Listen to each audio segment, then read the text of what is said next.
This is Success Stories, a program of the Sorrell College of Business. My name is Alan Mendenhall. I'm the Associate Dean of the Sorrell College of Business and Executive Director of the Manuel H. Johnson Center for Political Economy.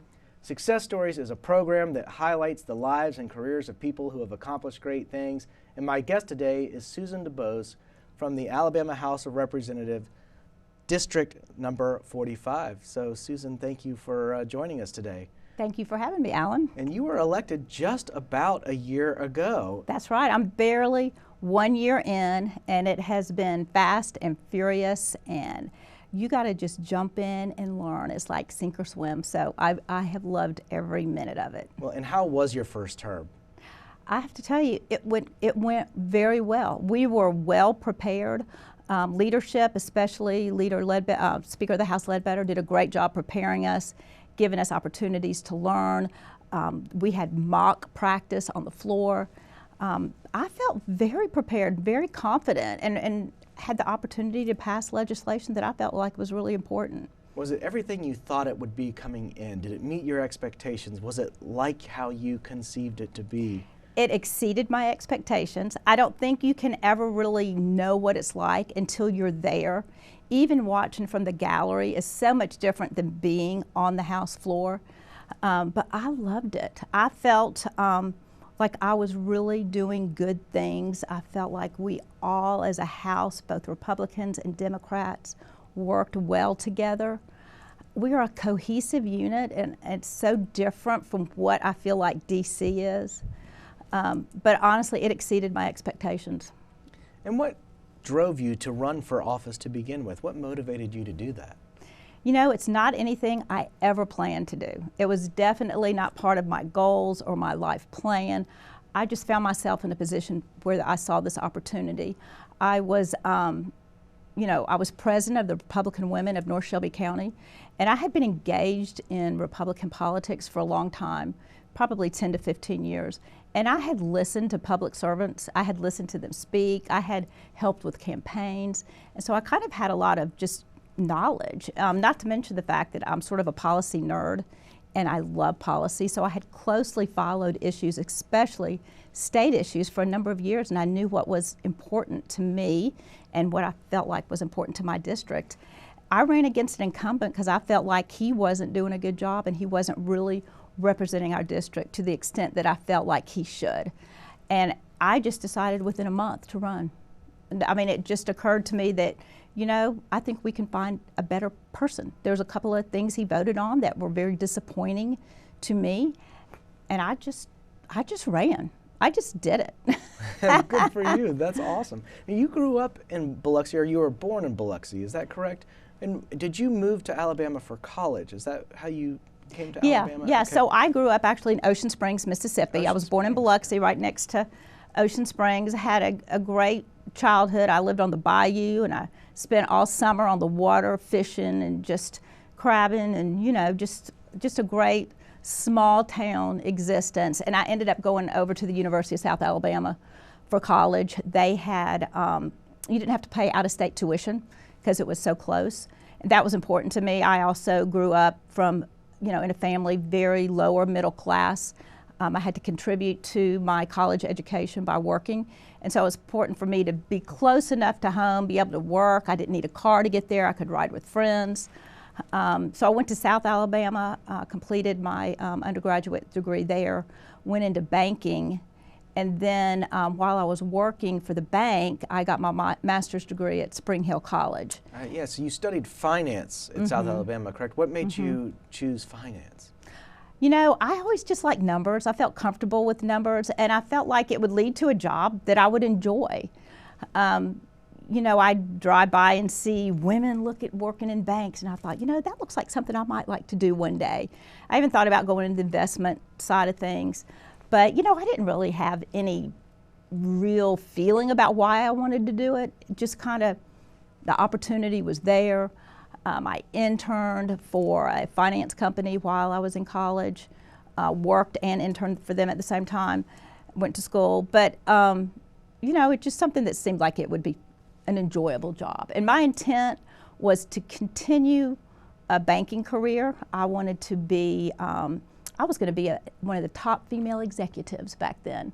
And I was going to have a nanny take care of my kids. And that was just my goal. You know, that's how I envisioned myself. And of course, that's not how it turned out. God, you know, as soon as you start making plans, God tells you otherwise. But, you know, I loved the time that I spent in banking. Eventually, after I got my degrees and started in banking, I met my husband down in Mobile, and then we moved up here to Birmingham immediately after we were married. But worked for banking for about 12 years, loved it. But as we started having a family, when we had our second child, it just became difficult for us both to be full-time workers and to put as much into it as we needed to. So it was that point that I decided to, you know, be a stay-at-home mom. And I loved that. That turned out to be the best job I've ever had. Well, your children seem to be off to the races too. They've got a great start to their careers. I noticed some of their bios in your bio, and they seem to be doing great things. Yes, yes. I'm really proud of our two kids. My husband and I are both very proud of our two kids. You know, I feel like that's the most important thing we've done in life, is to raise independent, God-fearing children. And we really instilled a work ethic in our kids. My husband and I both kind of had to work our way through school, and started working at a young age to support ourselves. And so we really wanted our kids to learn how important it is to work hard.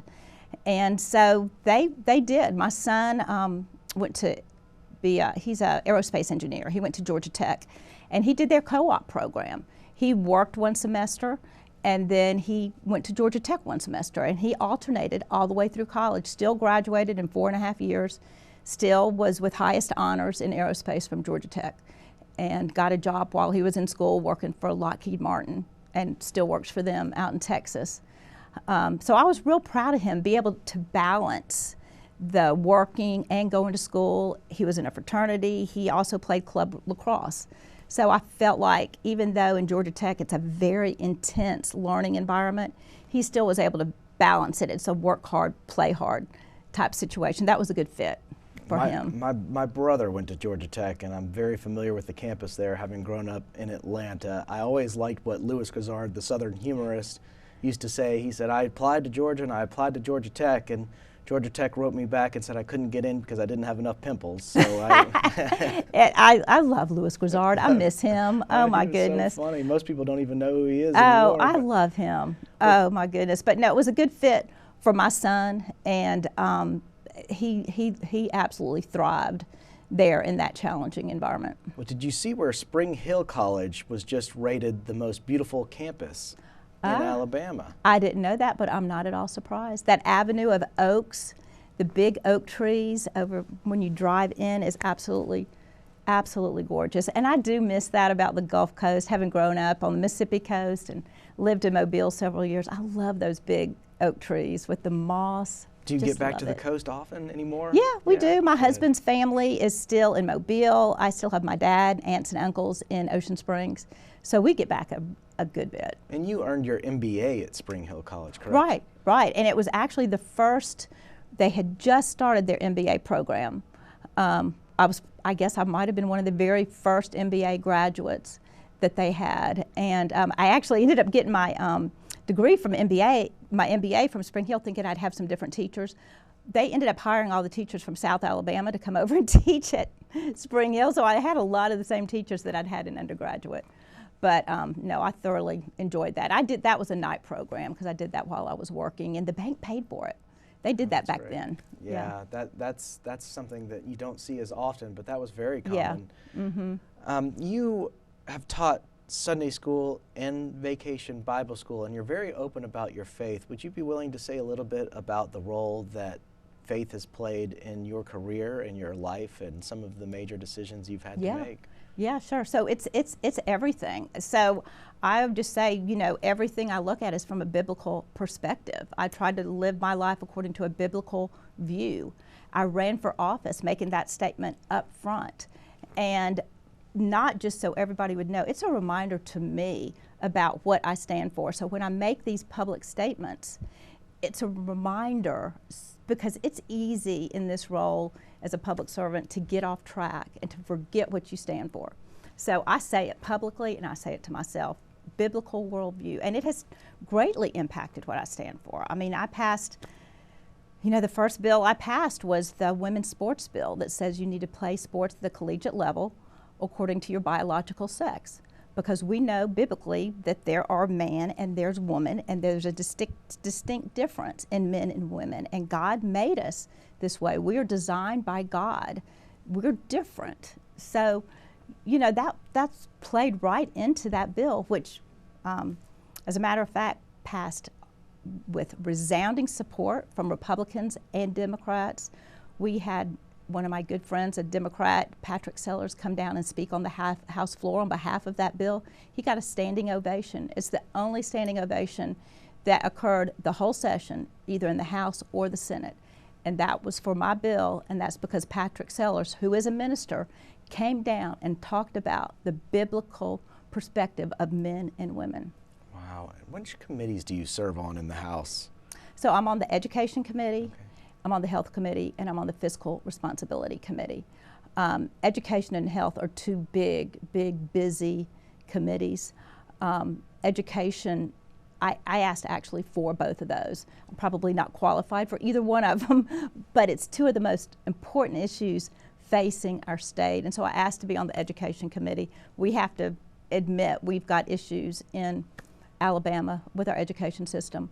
I'm from Mississippi, and we always say Alabama's a notch ahead of Mississippi. Well, not when it comes to education. In the last 10 years, Mississippi's scores have risen from the very bottom to about 25, and they're in the middle now. We cannot let Mississippi surpass us in education. If they can do it, we can do it. Yeah. So it's truly, it's a deep issue. It's very complex, a lot of things to consider, and it's not going to just be one thing is going to fix all. But I'm not shying away from the difficult issues. Yeah, I suspect we're going to see a lot of movement in the education space in the next session with yes, absolutely. Different forms of school choice and ESAs on the table. Yeah, I think that we will, and everywhere I go, I try to talk about school choice, because it can be a little bit intimidating and scary, because they think that if you have school choice, you can't have good public schools. And I disagree. I want very strong public schools, but I think that there's a lot of children that can benefit from school choice, and it's important for us to give kids an option. That public school that they're zoned for may not be the best fit for them. Well, you've been involved in several controversies involving libraries in the state of Alabama, and one characterization of critics of what is going on is they're calling these removals or curation of books in children's sections based on age-appropriate content, book bans. Do you agree with that characterization? Why do we not call, movies that are rated R or PG-13 or rated X or NC-17? Why are these not bans? Why would we not call that a ban? That's right. I think this book banning is it's a farce. It's insulting to say that we're trying to ban books simply because we want to move them from one section to another, or just because a library has to make a choice about certain books. A library only has a certain amount of space. They only have a certain amount of dollar budget, and they have to make very careful decisions about what goes in that library, what the community wants to read. So selecting one book or another over another is not a book ban. That's outrageous. You can order any book and have it delivered to your house tomorrow. Order it on Amazon. You can have it tomorrow. That is not book banning. There have been books that have been banned in our history. There's been awful book banning that has gone on. Honestly, if you think about it, recently, Dr. Seuss was banned. There were some Dr. Seuss that was truly banned. I tried to order them off of Amazon to get as many as I could to save the Dr. Seuss books, because I love them.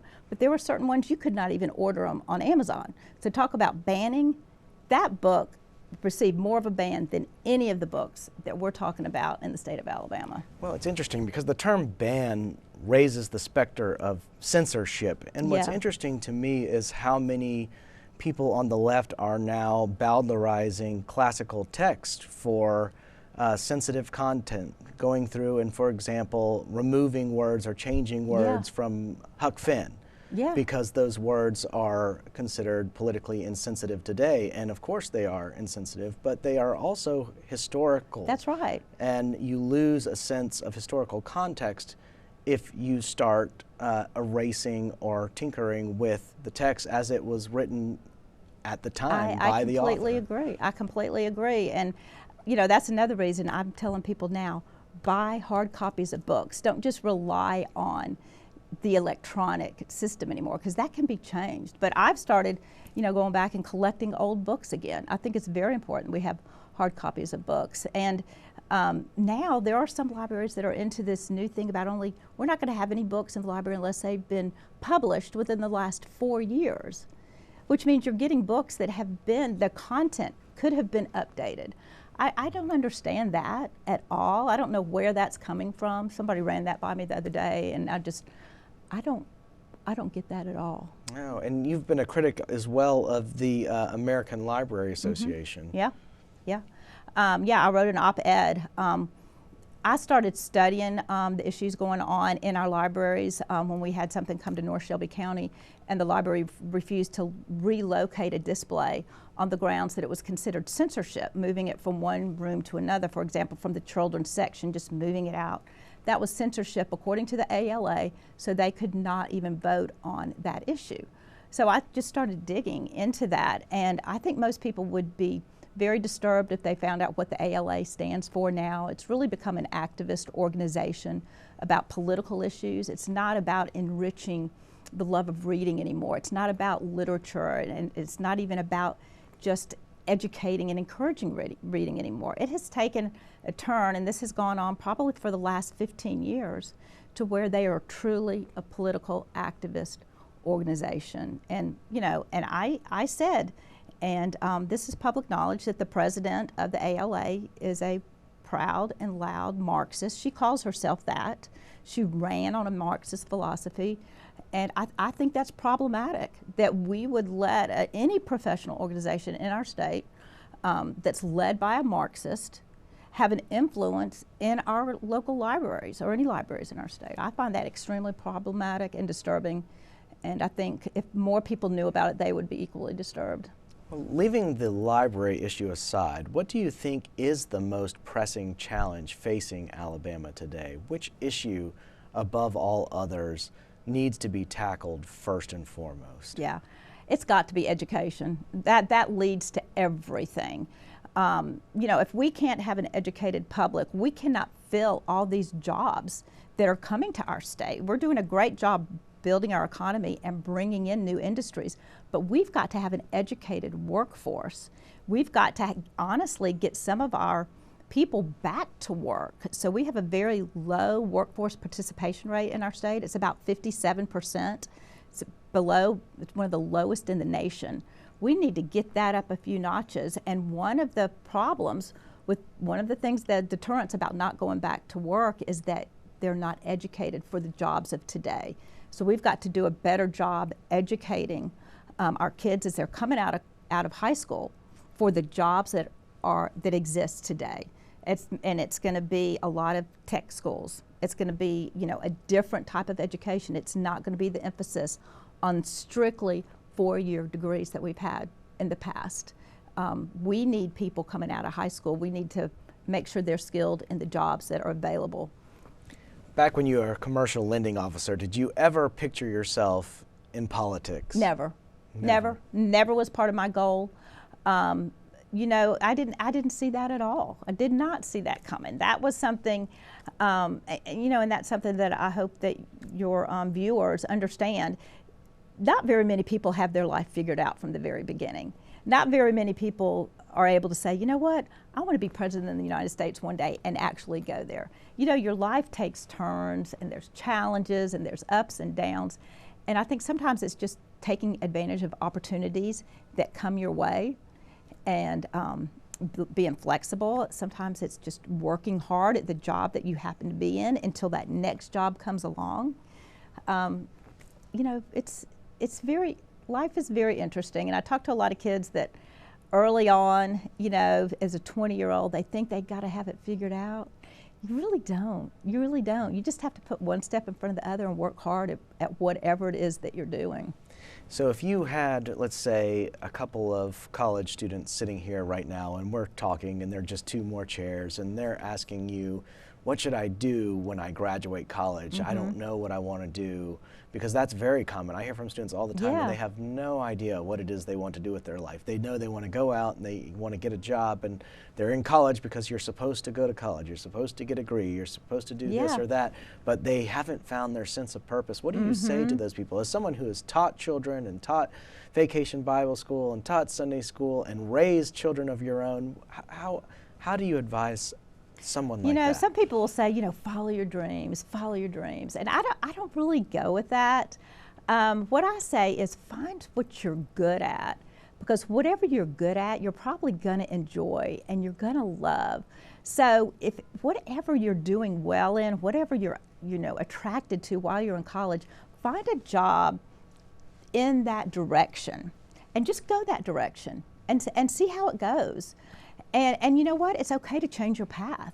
I have a friend that went back to med school in her late 40s and became a doctor, and she's practicing today at UAB. So don't be afraid to go in one path and work hard in that path and change if you need to. But pursue what you're good at.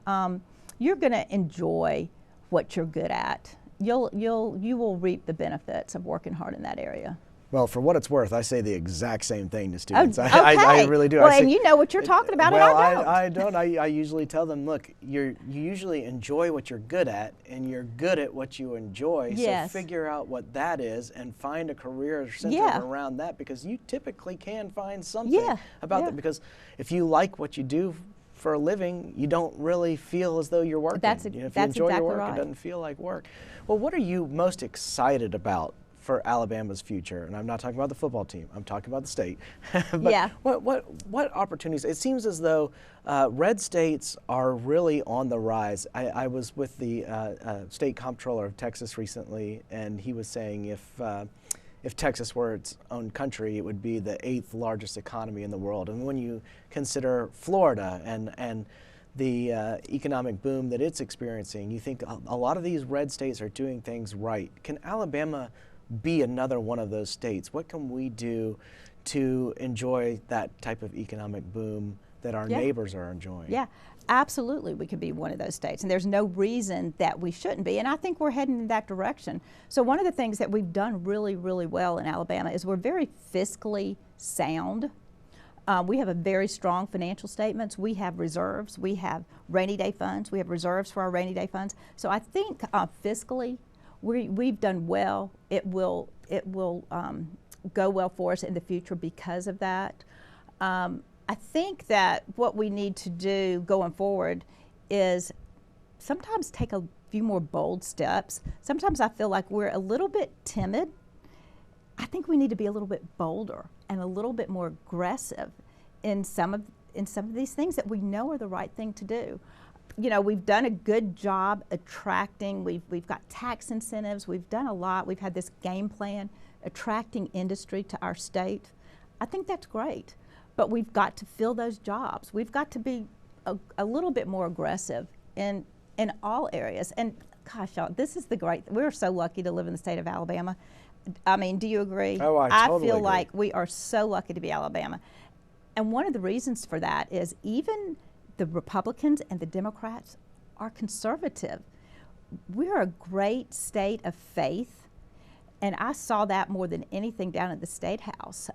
We pray before every session. We pray before committee meetings. We huddle up in the hallway and pray.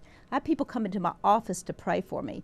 We have people circling our building, volunteers that pray for us while we're making laws. People we don't even know are down there doing that.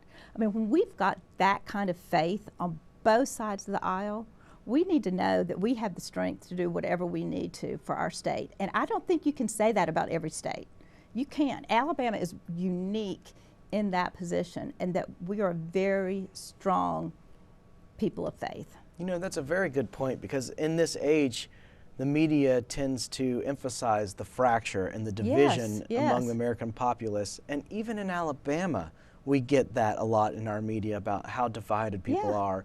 But really, we have a lot more in common in this state among diverse groups. Absolutely. We share a lot of traditions, a lot of perspectives on faith, family, values. Absolutely. And it does cut across those traditional political categories, and I think that's something to celebrate. Yeah, I think it's unique in our state. I think the media stirs the pot, not your side of the media, but some media stirs the pot. They're like, how are you going to get that done, you know, with all the discourse down in Montgomery? And I'm like, what are you talking about? What discourse? Have you watched us on the floor? We really, you know, we debate sides of an issue as you should. You should listen to both sides. And then we'll come together. Most of the legislation we pass, fully bipartisan. I mean, we get 90% or more of the legislators voting exactly the same way. So we've got a lot of cohesiveness. So, I mean, I'm a big fan of Minority Leader Anthony Daniel. I think he does a great job. I agree with him on a lot of his fiscal policy. I believe a lot in the Laffer curve, you know, and he does too. We think a lot alike, even though he's a Democrat and there may be some issues we disagree on. But so much of what's important for the state we do agree on. And I think we need to work, you know, find a common ground. If you have to compromise, compromise. But let's start on that common ground and then compromise to where we can continue to agree.